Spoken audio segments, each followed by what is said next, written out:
Hello, मेरा नाम ऋतिका हुड्डा है और मैं रेसलिंग करती हूँ 76 केजी में। 23 वर्ल्ड चैम्पियनशिप में मैंने गोल्ड मेडल जीता है और इस बार मैंने 2024 में पेरिस ओलंपिक में क्वालिफाई किया है और मैं इंडिया की पहली वुमेन हूँ जिसने 76 केजी में इसमें क्वालिफाई किया है।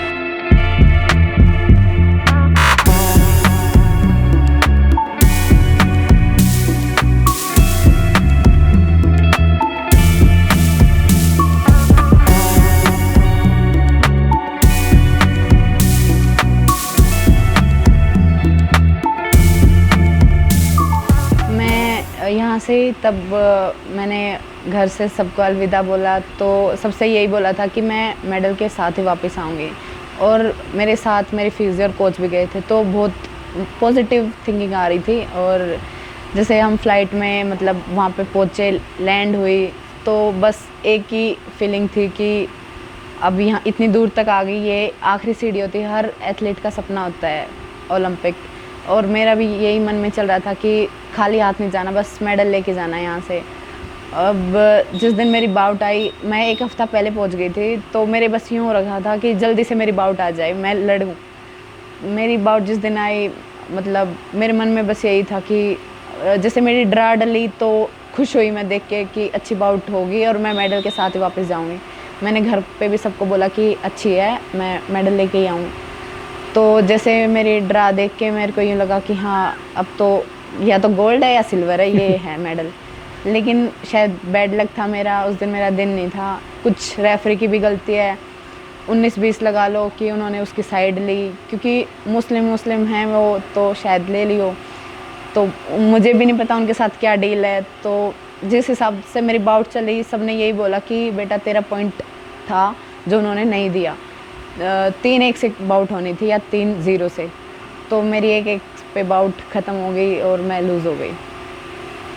तो जब आप पेरिस पहुँचे, ठीक है, तो ऐसा होता है ना कि अगर कुछ जाता है एथलीट से फर्स्ट टाइम होता है तो सोचता है कि यार अब यहाँ से मुझे कैसे जाना है, मतलब कैसे क्या करना है, मैं क्या करूँ, कोच से बात करूँ, मंदिर जो आपके साथ गए थे, अपने हेड कोच से बात करूँ रविंद्र दहिया से, एथलीट से पूछूँ क्या होना चाहिए, कैसे, थोड़ा बताइए उसके बाद जब अब उतरे पेरिस से जब एयरपोर्ट में। मैं मतलब प्रैक्टिस पे जाती थी सुबह शाम जैसे दोनों टाइम।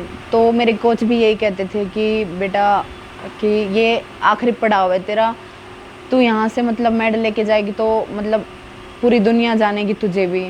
मेरे भी मन में यही था कि बस मुझे अपना मतलब इंडिया को रिप्रेजेंट करना है, इंडिया को मेडल देना है जिसमें मेरा भी मतलब नाम काउंट हो कि ऋतिका हुड्डा का भी मेडल आया। तो मन में मतलब कहीं ये डर ही नहीं था कि मैं मेडल ना लेके जाऊँ। हर जगह पॉजिटिव थिंकिंग थी। जैसे एथलीटों से मिली, बड़े बड़े नीरज चोपड़ा हुए और श्रीजेश हुए, जैसे उन्होंने सब ने मुझे मतलब मोटिवेट किया। उन्होंने सब ने ये बोला कि तू अच्छा खेलना, हम सब देखेंगे। बस वो जुनून देते रहे। मेरे मेडल मतलब डर तो था ही नहीं। तो आपके फर्स्ट बाउट से पहले हंगरी का अगेंस्ट था, हंगरी की जैसे अगेंस्ट था, तो प्री कंपटीशन कोई आप क्या बोलते हैं, होते हैं कि नर्वस होते हैं या एंजाइटी थी अंदर जब, क्योंकि रेसलर तो ठीक है लेकिन जो कंपटीशन है उसका स्तर बहुत बड़ा है, तो उतरने से पहले कुछ था अंदर चल रहा था, जस्ट वो मैट से बाहर जब आप उतर रहे थे अंदर तो एंजाइटी थी, कुछ अंदर था, क्या सोच रहे थे आप? मैं तब मतलब वार्म अप हो रही थी, मुझे पता चल गया हंगरी के साथ है, वार्म अप हो रही थी तब भी मेरा यूँ था कि अच्छी बाउट निकाल के आऊँगी और मतलब डर के नहीं लड़ूंगी। तब मैं मतलब अंदर गई, वार्म अप एरिया से मैट पे गई तो हर तरफ जो इंडिया की आवाज़ें लगा रहे थे उससे मतलब ये एक्साइटमेंट अच्छी हो रही थी, दिल खुश हो रहा था, डर नहीं लग रहा था। तो मेरे यूँ था कि और आवाज़ लगाओ, मन से यूँ हो रहा था कि और आवाज़ लगाओ, मैं अच्छी लड़ूंगी। तो मतलब मैं जीतती तो उन्होंने बहुत मतलब मोटिवेट किया सबने। तब मेरे यूँ हो गया था कि अब तो फाइनल तक जाना ही है। बस खुश थी बहुत, लेकिन बाउट ख़राब रेफरी की वजह से हुई। मैंने अपना बेस्ट दिया। और इंटरनेशनल कंपटीशन काफ़ी खेले आपने, ओलंपिक्स में जाके क्या लगा कि किस किस तरह का कंपटीशन है ये? ओलंपिक्स में जाके मतलब यूँ आ कि सर बहुत बड़ा प्लेटफॉर्म है ये, यहाँ से ही दुनिया में मतलब पहचान बनानी है, यहाँ से अपने इंडिया को रिप्रेजेंट करने का यही मौका है। मतलब वहाँ पे जाके ये नर्वस नहीं हुई मैं कि अच्छा नहीं खेलना, कि लोग ये कहें कि तू डर के लड़ी। बस मैंने अपना बेस्ट दिया सर। और जैसे बताया, मैं नीरज से बात की, शीजेश से बात की, क्या बोला बोला अगर बता पाए, एक्सप्लेन थोड़ा अगर डिटेल उन्होंने में। मुझसे मतलब बाउट से पहले भी बात की और बाउट के बाद भी। बाउट से पहले उन्होंने बोला, मतलब मैंने सृजेश भैया का मेडल देखा तो सृजेश भैया बोले कि ये वाला नहीं लेना, तुझे रंग बदलना है, ये वाला गरीबों का है। मैंने बोला भैया मेडल मेडल होता है, चाहे कोई भी आ जाए, किसी को तो ये भी नहीं मिलता, तो उनसे पूछो। फिर जैसे नीरज चोपड़ा भैया से मिली तो वो भी ये बोले कि अपना बेस्ट देना है, ये नहीं रखना कि यहाँ ये कर देती तो ये हो जाता। तो मैंने उन सब की सुनी। फिर बाउट के बाद जब वो मिले तो भैया ने पूछा, श्रीजेश भैया ने, कि एक एक चल रहा था, फिर वो कैसे जीती। तो मैंने उन्हें रूल वगैरह समझाए। तो बोले कोई नहीं, 2028 है, अपना बेस्ट देती जा, अच्छा खेलेगी तो अगले बार पक्का मेडल है। और जैसे मैं रो रही थी तो नीरज भैया आए पीछे से, वो बोले कि कोई बात नहीं, 2016 में मैं क्वालिफिकेशन में ही रह गया था, फिर उसके बाद टोक्यो और अब ये देख ले, तो अपना मेहनत करती जा और आगे बढ़ती जा, इससे कुछ नहीं होगा कि ये लेके बैठ जाए और मेहनत ही ना करे। और जो नीरज चोपड़ा से पहले मिले कभी? नहीं, अभी मैं ओलंपिक में ही मिली सबसे। तो ऐसे वहाँ पे देख के कैसा लगा? हरियाणा का एक लड़का है, वर्ल्ड चैंपियन है, वहाँ पे ओलंपिक चैंपियन है, उनको देख के मोटिवेट मिला कि मतलब ये कर सकता है तो मैं भी कर हाँ, सकती हूँ। ये बहुत मोटिवेट मिला। मतलब सभी एथलीट थे बड़े बड़े, सभी से मिली तो दिल खुश हुआ वहाँ पे। मतलब अब एक करंट में मनु भाकर की दीदी के भी मेडल आया तो वो जी। भी वहीं थी, सबसे मिलके बहुत खुशी हुई और सबने मोटिवेट किया। मनु से बात हुई थी? हाँ, उनसे हुई, उनसे यहाँ दिल्ली में आके हुई। तो वो भी बता रही थी कि मैं टोक्यो में मैं भी मतलब जी, खाली जी। हाथ आई थी। फिर वो बोले कि मैं भी ये हो गया था कि गेम छोड़ने वाली हूँ, लेकिन मैंने भी नहीं छोड़ा।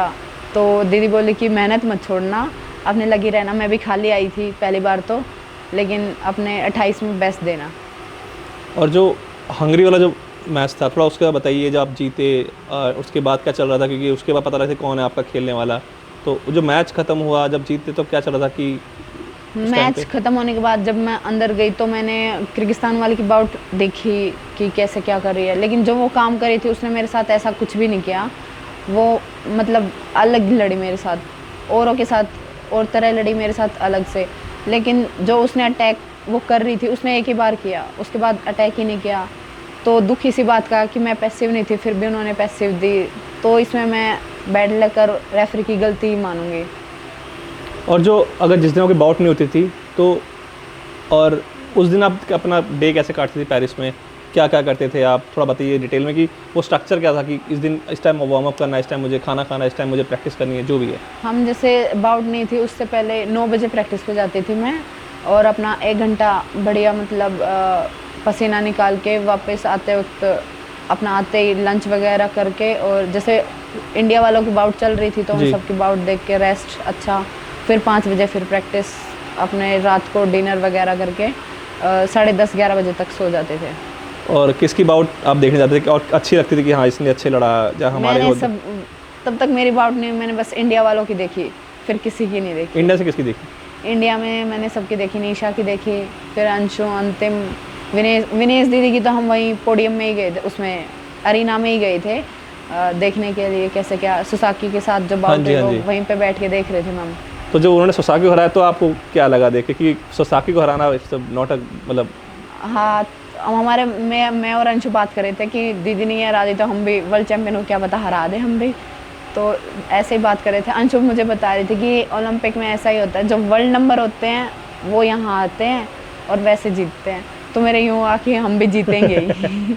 और आई थिंक अंशु ने, आपने बताया थोड़ी देर, अंशु आपकी वो रूम पार्टनर थी, अंशु का दूसरा ओलंपिक था ये मेरे ख्याल से। हाँ। टोक्यो जा चुकी हैं वो।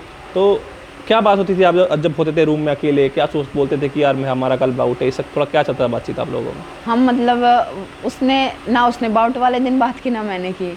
मतलब मेरी बाउट जिस दिन थी उस दिन तो वो पैकिंग कर रही थी जाने के लिए, और जिस दिन उसकी बाउट थी वो मतलब किसी से बात नहीं की, अपना खाना पीना करके, खाना तो उसने भी नहीं खाया, वो वेट लूज़ कर रही थी, जल्दी सो गई थी। और अब उस बारे बाउट की बात करते हैं, वो 1-1, लेकिन उससे उतरने से पहले आप क्या सोचते थे कि कॉन्फिडेंस तरह बाउट खेली तो हमें लगा कि एकदम तब मैंने मतलब मैट पे चढ़ने से पहले ये था कि पैरों में अटैक करेगी, मैं अच्छे से डिफेंस कर लूँगी और हाथ वगैरह होल्ड करेगी, वो नहीं होने दूँगी। फिर जब वो 3 मिनट की एक राउंड चला उसमें मैंने अच्छी तरह वो थका ली थी, मेरे यूँ हो गया था कि मैं आराम से इससे जीतूँगी, ये अभी अच्छी थक गई है। दूसरे राउंड में भी मैंने अच्छी चलाई, फिर भी उन्होंने ऐसा कर दिया कि मतलब एक रेड जोन से बाहर पॉइंट था वो भी नहीं दिया, फिर पैसिविटी भी मुझे ही दे दी। तो वो वहाँ से उन्होंने मतलब यूँ जिदारी तोड़ दी कि जब उसका हाथ उठा उसको ही 1 पॉइंट दिया, तो मेरे यूँ हो गया ये गलत किया इन्होंने। तो जब बाउट ख़त्म हुआ, रेफरी ने उनका हाथ ऊपर किया, तो आप क्या सोचे थे उस टाइम पे? तो कुछ नहीं, बस यूँ हो गया कि इन्होंने मौका हाथ से छीन लिया, बस ऐसा फील हुआ। क्योंकि 4 साल बहुत बाद में आते हैं, 4 साल में एथलीट अप डाउन होता रहता है, तो बस यही था कि मेरे पास ये मौका था जो निकल गया हाथ से। फिर ये उम्मीद की कि ये फाइनल में चली जाए तो मैं ब्रॉन्ज आराम से ले लूँगी, क्योंकि ब्रॉन्ज वाली भी चाइना और यूएस से ही आनी थी जी। और सेमीफाइनल अगर मैं उससे जीतती, सेमीफाइनल भी मैं आराम से जीत जाती उससे, यूएसए से, लेकिन वो भी चला गया, तो बस कुछ नहीं, फिर पूछो।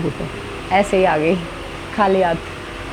एंड जब वो बाउट हुआ एक वाला, तो आपने किससे आगे सबसे पहले बात की और क्या बात की थी? कोच से बोला, वीरेंद्र सर से बोला, या मनदीप कोच से बोला? सबसे बोला, सबने मुझे भी बोला, जैसे मनदीप सर ने भी बोला कि तेरा पॉइंट था, रिव्यू लेना चाहिए था और पैसिव तो नहीं थी।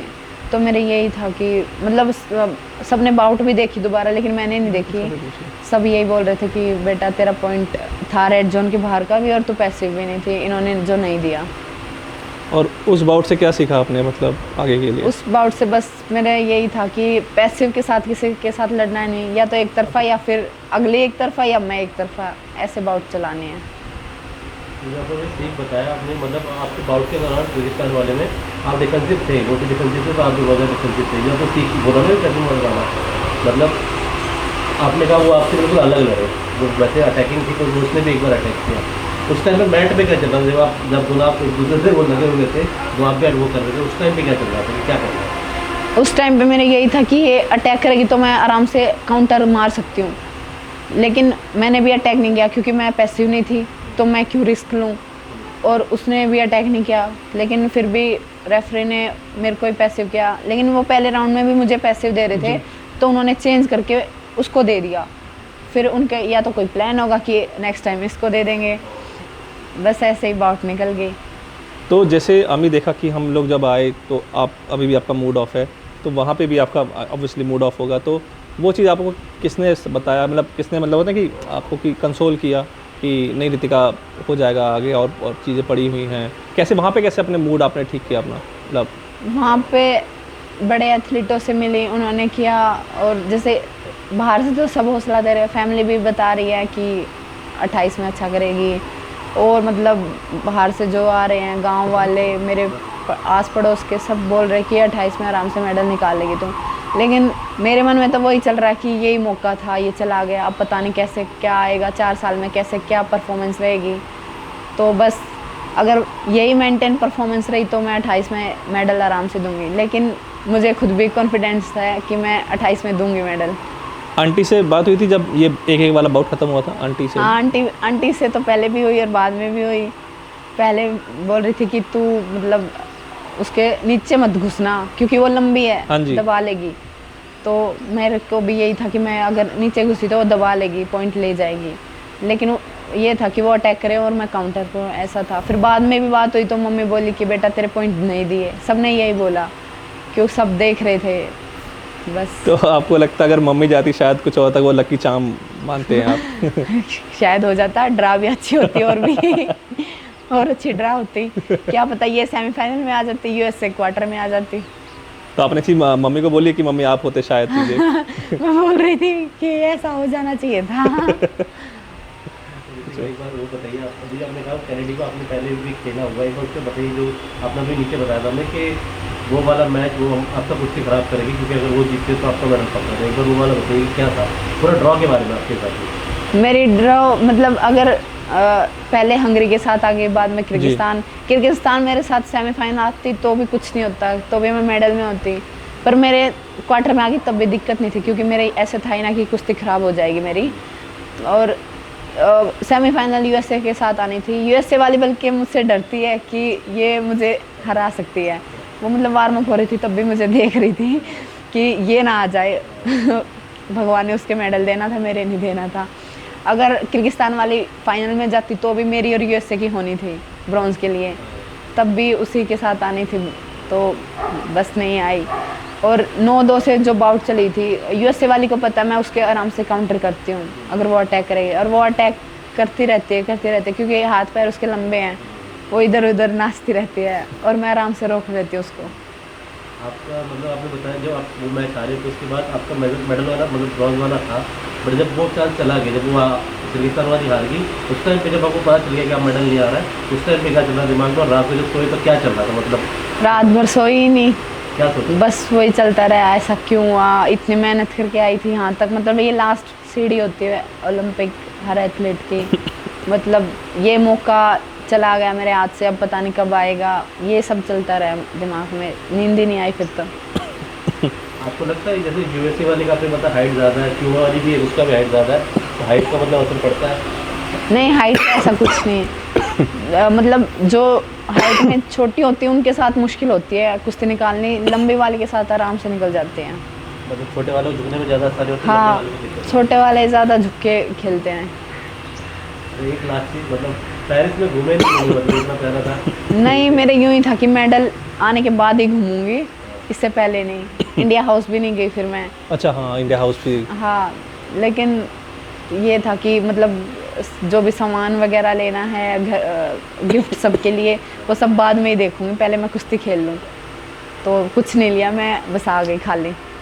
एंड आपका सबसे लास्ट बाउट था, मतलब सब हाँ, खत्म हो सबसे गया। खत्म होने के last। एकदम आखिरी में। तो हाँ जी। एक तरह से प्रेशर भी आपके ज़्यादा क्योंकि मेडल नहीं आ पाए थे उतने, आपके और प्रेशर तो सबका था कि- प्रेशर कुछ नहीं था, मेरे खुद ही यूँ था कि हाँ मैं देश को मेडल दूंगी, प्रेशर नहीं था तब भी मेरे बस यूँ था कि पूरा देश उम्मीद लगा रहे तो भगवान देगा, लेकिन भगवान ने भी साथ नहीं दिया।